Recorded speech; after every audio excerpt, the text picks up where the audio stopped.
So a big God does big things, but a little God doesn't do anything. Okay, a big God does big things, but a little God, quote unquote, doesn't do anything, right? And part of the reason that's significant for us as people of faith is that if we misunderstand the nature of God, who God is, we're also going to mess up our understanding about the kinds of things God does, and therefore in our lives we will be deprived of some very specific things. We will have less comfort, we will have less confidence, and we will have less courage. Okay, so we want to explore, do you want more confidence, comfort, and courage to navigate these storms and difficulties of life in and through even hardship and even evil? Because I do.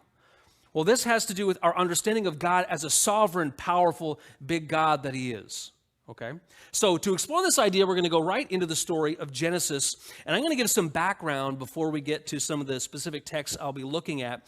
So the book of Genesis, the very first book in the Bible, and it's really in many ways a book of beginnings, right, as evidenced by, what the name tells us, right? And so I want to put it in context. We're going to look at the story of Joseph and how significant the story of Joseph is in the Bible, in the book of Genesis, okay? How much, even just by how much space it occupies, all these details in this story. So, okay, creation, the world, chapters 1 and 2.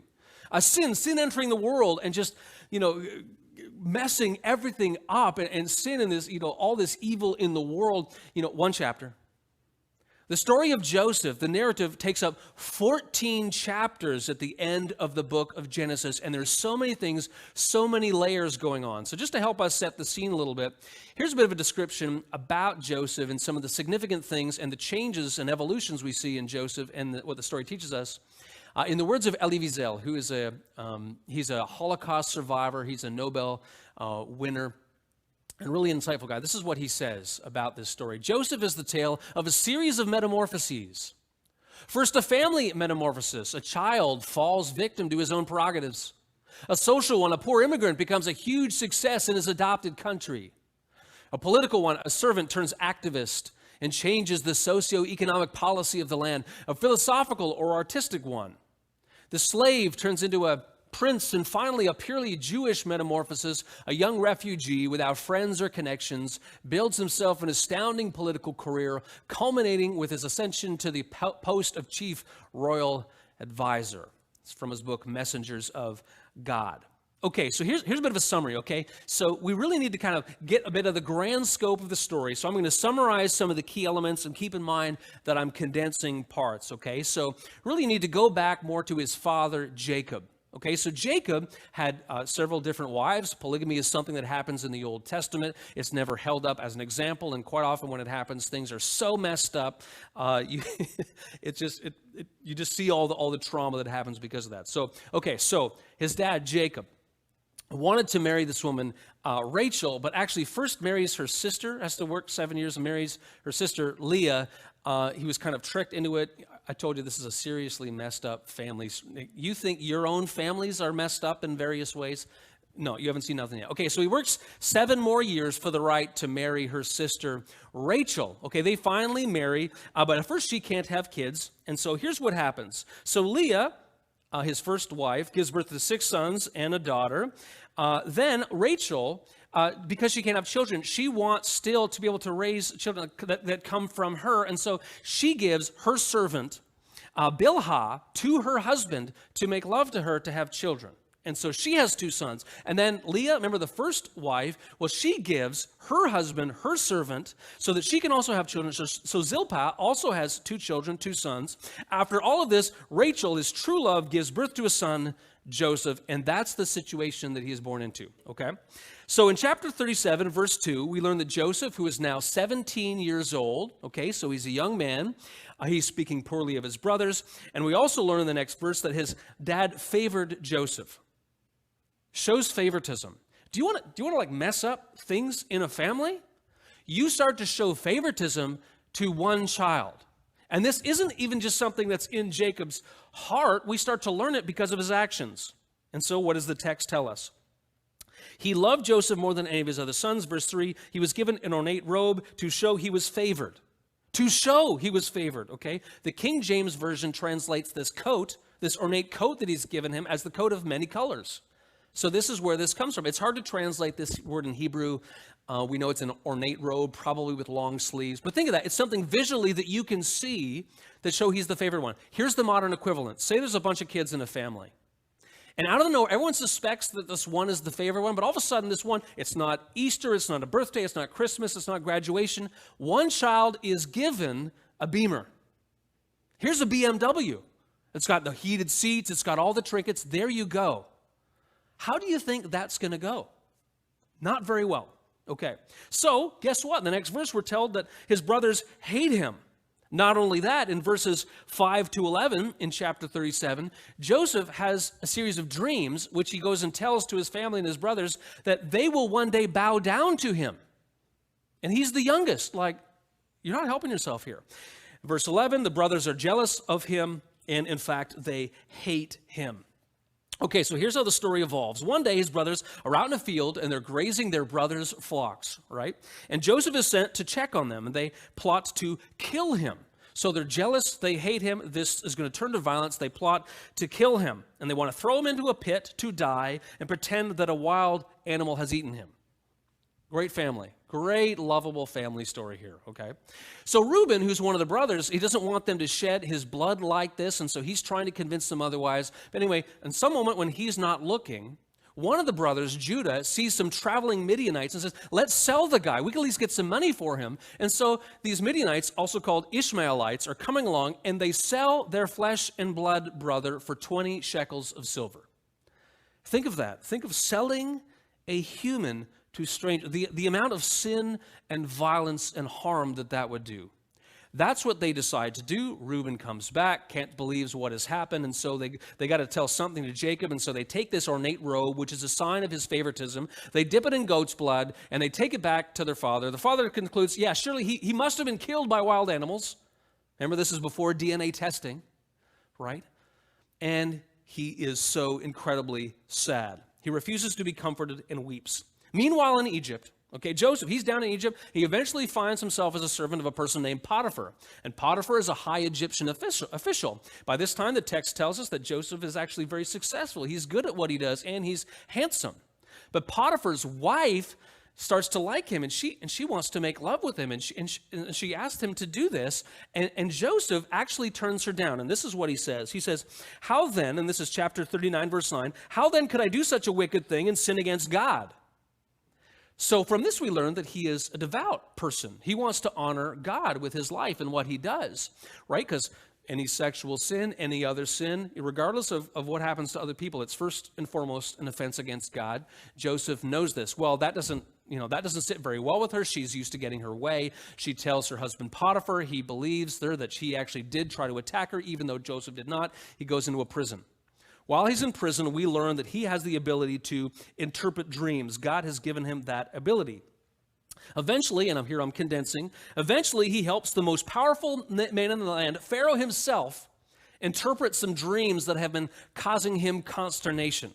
Someone remembers, there's this guy in the prison who is able to interpret dreams. His name is Joseph, and he comes up, interprets the dreams, and through them, he's able to tell Pharaoh, hey, we're going to have 7 years of abundance in the land. There's going to be crops. It's going to be good. But they're going to be followed by 7 years of hardship and famine. So we better get ready for that. And Pharaoh is so happy that Joseph has given him this incredible good wisdom that literally overnight he jumps up 50 notches on the social ladder and becomes the second most powerful man in the land, basically essentially like a prime minister. Today it'd be like someone who is the bottom rung of social society and becomes, the minister of finance in the federal government overnight. It's just this huge, huge jump. And so Joseph is in charge of all the food because of his wisdom and what he has done for Pharaoh, and he earns dignity and respect. Okay, so here's where Joseph's family comes back into play. Way back with Jacob and the brothers, back in the land of Canaan, the famine has hit, and it's become so severe that they also run out of food. And so they hear there's some food in Egypt, and so they go down. What will they find? Well, they come to the person who's administering the food program, who is Joseph, their brother, except they don't recognize him. Many years have passed by this point. Also, probably Joseph is dressed in, the fancy clothes of a high Egyptian official, which he is. But he recognizes them. And in fact, he accuses them of being spies. You are spies. They've told him the story about Jacob and they're from Canaan. They told him the stuff, and he said, wait a second, you're spies. Now, in the course of things, he's found that their youngest brother, Benjamin, is still back with their brother Jacob. He's like, if you're not spies, go back, bring Benjamin back here to prove that your story is right and that you're not spies, and then we'll talk. Okay, so then they all go back to Canaan again. They tell the whole thing to their father. And their father's like, he's already thinks he's lost one child in Joseph, who he think was devoured by wild animals.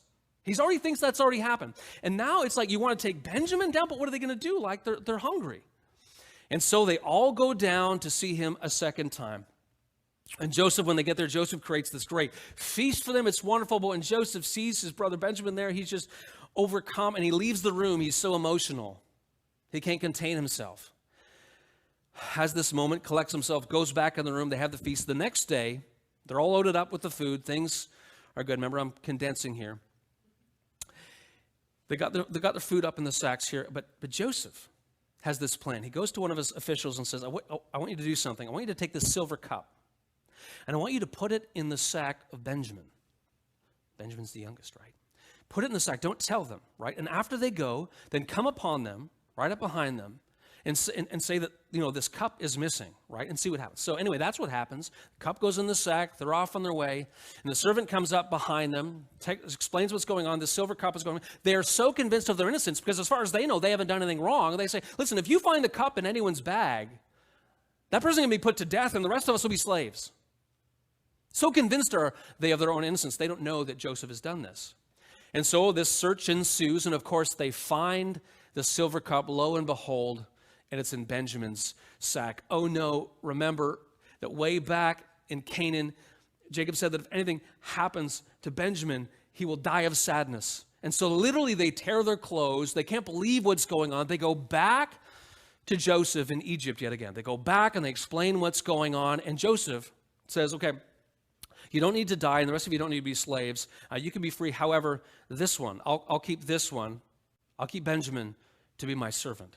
And of course, they know this. They just can't imagine this pain coming to their father Jacob again. He's already lost one son. And so one of the brothers, Judah, says, no. He explains the whole thing. He explains how this is going to be heartbreaking to their father. And he says, I will go in his place. Keep me. You can keep me here as long as you let him go. And of course, the thing that's significant about that is the person who originally had the idea to sell Joseph in the first place was Judah, and Judah is the one now offering to go in the place of his brother Benjamin. And so perhaps because of this, perhaps he sees this change of heart. He can no longer contain himself. So we're going to pick that text up at Genesis chapter 45, verses 1 to 8. I'm reading from the English Standard Version. Then Joseph could not control himself before all those who stood by him. He cried, make everyone go out from me. So no one stayed with him when Joseph made himself known to his brothers. And he wept aloud so that the Egyptians heard it, and the household of Pharaoh heard it. And Joseph said to his brothers, I am Joseph. Is my father still alive? But his brothers could not answer him, for they were dismayed at his presence. Yeah, no kidding. Dismayed at his presence. They've done this. They've sold their brother into slavery in Egypt many years ago, and now they are standing before the most powerful figure on earth that they've ever personally talked to, the prime minister of Egypt, and they just learned that that person who they had done this violence to is their brother. Verse 4, so Joseph said to his brothers, come near to me, please. Maybe they're scared, or they're afraid they'll get chopped down. Come near to me, please. And they came near, and he said, I am your brother Joseph, whom you sold into Egypt. And now do not be distressed or angry with yourselves because you sold me here, for God sent me before you to preserve life. They're the ones who came up with the plan and who saw the traitors, and we're going to put them in a pit and then sold him to strangers. God sent me before you to preserve life. For the famine has been in the land these 2 years, and there are yet 5 years in which there will be neither plowing nor harvest. And God sent me before you to prepare for you a remnant on earth, like a remaining group of people on earth, and to keep alive for you many survivors. So it is not you who sent me here, but God. He has made me a father to Pharaoh and Lord of all his house and ruler over all the land of Egypt. Wow, so this is a very dramatic scene. There's all this stuff that ensues. They eventually go back to Canaan. They get Jacob. He can't believe what's going on. He comes down. There's this big family reunion, but of course Jacob is older, so he eventually dies. He eventually dies, and we pick up the scene in chapter 50. So turn a little bit, chapter 50, and we will continue at verses 15 and go to verse 20. When Joseph's brothers saw that their father was dead, okay, he's died, right? They said, "It may be that Joseph will hate us and pay us back for all the evil that we did to him." Okay, why? Well, maybe they think maybe he was just kind before because he wanted to be respectful to his father, but now that he's gone, maybe his true feelings are going to come out. Maybe that's what they're thinking. So they sent a message to Joseph, don't even go there themselves, saying, "Your father gave this command before he died." So are they making this up, or is it a real command that their father gave? The text doesn't tell us. "Say to Joseph, forgive them the transgression of your brothers and their sin, because they did evil to you. And now please forgive the transgression of the servants of the God of your father." Like they're trying to appeal to his sense of mercy, saying, we're actually servants of God, so you shouldn't harm us. "And now please forgive the transgressions of the servants of the God of your father." Joseph wept, and they spoke to him. His brothers also came and fell down before him and said, "Behold, we are your servants." Interesting. When they had gone down to Egypt, they bowed down before him. And now they also bowed down before him, fulfilling that dream he had as a 17-year-old young man. Interesting, so it comes true. But Joseph said to them, "Do not fear. For am I in the place of God? As for you, you meant evil against me, but God meant it for good, to bring it about that many people should be kept alive as they are today." Okay, so I'm going to underline that key line there. You meant evil against me, but God meant it for good. Okay, so this is the word of the Lord. Thanks be to God. Okay, so that verse kind of reminds us of Romans 8:28, doesn't it? And we know that in all things, as the Apostle Paul writing in the 50s to the church in Rome, we know that in all things God works for the good of those who love him, who have been called according to his purpose. Keep this in mind here. You meant evil for me, all those things, but God meant it for good. I'd just like to just recall a few of the sins and evils that are evidenced in this story.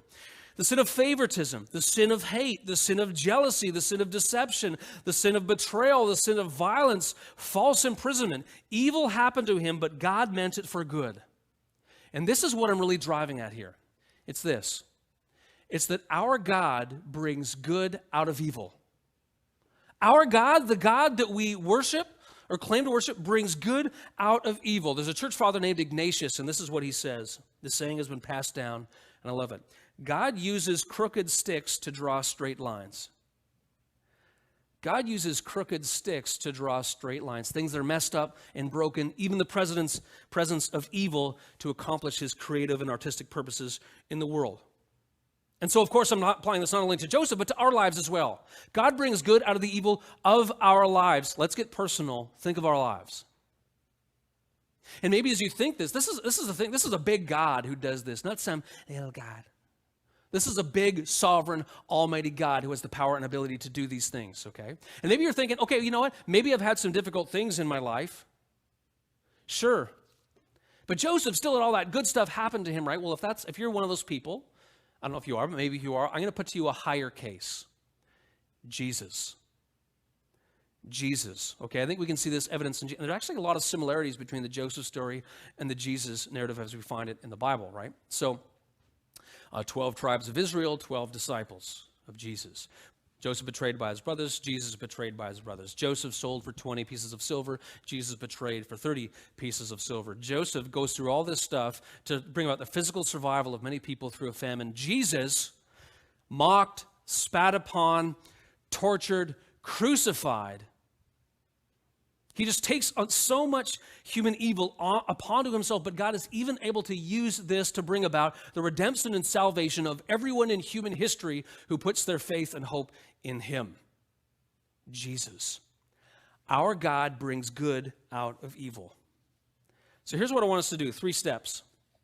Step 1 is think back to your own life. So this is something in your own past. Think of one thing that at the time was exceedingly horrible. Even evil. And now, in retrospect, through the rear view mirror of your mind, your mental rear view mirror, and you know that this, you can say to yourself, looking back on that, yeah, God was at work in that. I'm not saying what happened was good. I'm not saying that. But you can say to yourself, in retrospect, as I look back on that, God was at work working through that horrible thing. That's step one. Step two, think of something in your life right now that is bad. Maybe even evil. Something in your life right now is bad, maybe even evil, and ask yourself if you think God is at work in even this. Is God at work? I'm not saying what you're going through is good. God at work even in this. Third, a question about honesty. Do you believe in Joseph's God? Do you believe in Joseph's God? Because friends, let me tell you this. There's a lot of people out there who think they believe in God, but they don't actually believe in God. And I think there's a lot of people sitting in churches in North America who think they believe in God, but they don't believe in God. They've created something that suits them. Some God high in the clouds who doesn't really care. This isn't his written word to us for all generations, and just really wants people to flourish and be nice. And as long as you don't physically harm one another, I don't care, whatever. It's not God. That's not the God of Joseph. It's not the God of Israel. It's not the God that Christ tells us about and reveals. Do you believe in Joseph's God, the God who is powerful, who is able to work good through evil, the God who is engaged in human history, not just some far-off place doing nothing? So the title of this message is Good Out of Evil, but it was originally the most comforting doctrine, because I think it is. To me, the sovereignty of God, the almightiness of God, to be able to work in and through all situations, even evil and difficulty, is comforting. A big God can do big things. A little God, quote unquote, can't do anything. When we believe in this God, we have a better understanding of the kinds of things God can do. Therefore, it's comforting. Why? Because God can work in and through the situations that we're in, regardless of how challenging they are. It's comforting.